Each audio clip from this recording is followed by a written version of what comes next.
mwe baana mmwe naye mbabuulire bakadaama tumanyiddwa ku nsi kuno naye tusabe Mukama Katonda tuleme kumanyirirwa na mu ggulu. At least we tuba tugenze eyo mu ggulu batabani ba Falaawo abateeke walala naffe atuteeke walala. Bannange Kadaama munnange ampadde sitoole n'ennaku n'enkwata naye asaba mmwe ku magezi gammwe oba gwe obeera gwe Kadaama nga gwe bakoze kino ekintu, how do you feel? Osobola kureactinga otya? Kano baviire ku ntono. Munnange mwana muwala yakeera nga addayo mu vacation. Bwe yadda mu vacation nga addayo ew'omwami we yamugamba baasembuka nga butwala gye bakola ki gye babeera. Kadaama yagenza okutuuka mu ennyumba nga bwe yagireka si bweringa ebintu byonna bye yaleka mu nnyumba temulimu wadde n'ekimu. Ebintu ebyo ng'alabika yabitwala yabiteekamu mukyala mulala oba okiwulidde. Munnange ekyasinze okumala Kadaama enviiri ku mutwe bali awo mu nnyumba mulimu nakafayisa alabika yabadde asuubira ono engeri gy'ava ku kyeyo agenda kugulira ebintu mu nnyumba ndowooza kye yabadde asuubira. Munnange n'olunaku terwaweddeko wadde okuziba ng'ate tatandika muyita linnya lya mwana mulala. Ndowooza oli omukyala gwe yawasa ono ali ku kyeyo nga tamuyita maama gundi. Maama gundi kati tukoze tutya? Maama gundi tukole tutya? Ng'erinnya lyamuyita kuba be bazaala tekuliiko wadde eryo erinnya. Sooka ombuulire gw'osobola kureactinga otya nga omusajjawo oba muyite bbaawo gw'otwalanga bbaawo akuyisa erinnya ly'omwana omulala ly'omwana gw'otazaala ku babo. Osobola kukitwala otya? Osobola kukiwulira otya? Osobola kufiiringa otya? Sooka ombulire twesange mu comment section. Osobola kureactinga otya? Naye nga mwana muwala ye yavuddeyo n'agenda ewaabwe, yavuddeyo n'amuleka n'agenda ewaabwe era mumuwa magezi ki? Ekirungi nze namugambye paasipooti yo kyagiina. Yabadde azzeeyo kuzaala na mwana mulala ndowooza.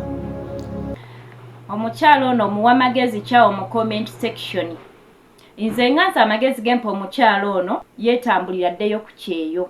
Amanye nti oyo omusajja takyali wuwe, amuggyeko n'ebirowoozo.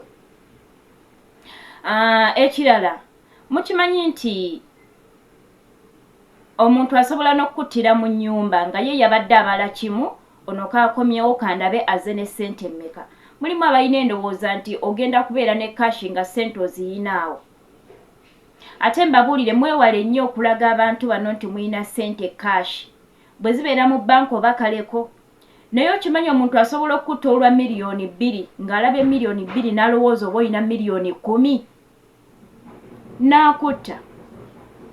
Ye n'asitula obusente bwo bw'ozze nabwo ne yeddirayo eri ewa mukyala we.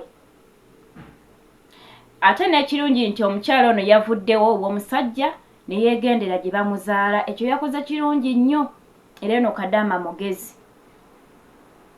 Ebiseera ebisinga abasajja bano tetujja kubanenya weewaawo.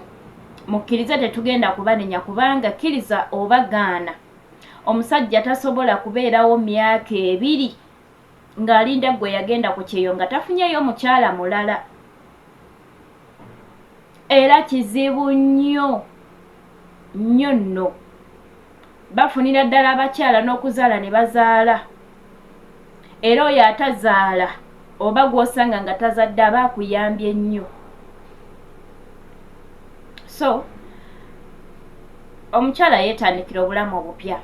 Ekirala bw'abanga omusajja ono teyawasiza mu nnyumba yaabwe kubanga sitoori eno ebadde egamba nti omukyala ebintu bye yaleka mu nnyumba byonna teyasanzeemu, ndowooza nga byatwalibwa eri ewa mukyala muto oba ew'omukyala gwe baafuna. Naye bw'abanga omusajja ono teyawasiza mu nnyumba kuba abasajja abasinga ne mba mwazimba ennyumba 2 ye tekimugaana kugireetamu mukazi. Nga mwagizimba 2 naye n'agireetamu omukazi oba nga ne mu nnyumba mw'oli ye n'akufulumya asobole okuleeta omugole we. Kati bw'abanga omusajja ono teyawasiza mu nnyumba ayinza okubanga oba oli awo musajja ayagala mukyala we. Kubanga nze kyemmanyi amazima ne wabeera mukazi nga talina Katonda. Ate n'abalina Katonda bamubenda oba guba mutima nakisa Mukama kuteekako kisa kye. Bannange ne wabeera mukazi omusajja tasobola kulekawo myaka 2 n'agenda ku kyeyo n'obeerawo n'omulinda emyaka 2 nga tofunyeyo musajja mulala bbali batono nnyo ku 100 oyinza okusanga abantu nga 5 abasobola okukola ekintu ekyo. So omusajja tujja kumunenya nnyo, bino byonna tubyogera naye sisita ye nga ye atuule yeekube mu mutima asalewo kubanga muntu mukulu tujja kumuwa amagezi weewaawo naye si buli akuwa amagezi nti gakuwadde oluusi gaba gajja kukukolera. Naye sisita nga ye atuule nga ye ayogere n'omuntu we ow'omunda oba ayogere ne ssengaawe ow'omutima gwe akole okusalawo. Tuula osalewo nga gwe ate ne chance ey'okudda ku kyeyo okyagirina kubanga wakomye mu vacation. Ekirala story eno sigiwuliddemu nti omusajja ono abadde nga alya ssente za kadaama. Bwe kiba nga teyalidde ku ssente za mukyalo ono ng'omukyala akasente ke konna abadde akatereka bulungi, talina loosi yonna gy'asalwa era talina n'ekimu kyagenda kusalwa. Yandikaalye nnyo amaziga singa omusajja ono abadde yalidde obusente bwe. Abadde amuweereza ssente babyeko be bakola n'asanga nga tebyakolebwa oba nga tebiriwo nga ne ssente omusajja yazirya. Awo kyali mulumye nnyo nnyo nno era mu butuufu kyalibadde kimulekera enkovu nga nnene naye waba nga talina kasente ke yalidde.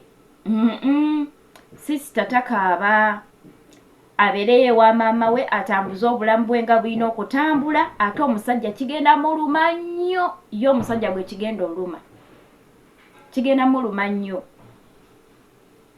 Mulaba abantu abo abasajja ye asobola okuwasa omukyalo omulala ate nga alinako gw'ayagala ennyo nga ye amwagala ng'oba oliawo yawasa omukyalo ono omulala lwakuba nti munnange ono teyaliiwo kati omukyala moving on era talaganako nti kimulumye.